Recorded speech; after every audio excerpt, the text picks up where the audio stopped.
8月20日，凤凰网报道武大图书馆事件最新进展，肖同学的处罚公告被隐藏，仅校内注册用户可查。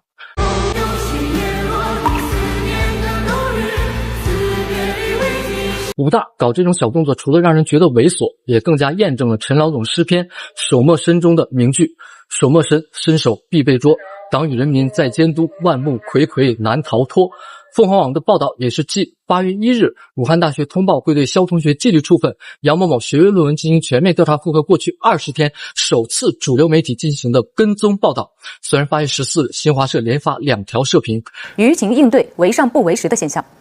明明是职权范围内的分内事，非要等上级发话；明明是事实清楚应及时回应的问题，偏要层层上报，耗得舆论升温。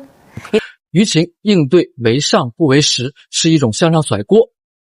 本期内网络上的声音似乎小了，但群众的正常诉求不会自然而然消失，不满情绪还会持续积累，最终可能导致小事拖大，大事拖炸。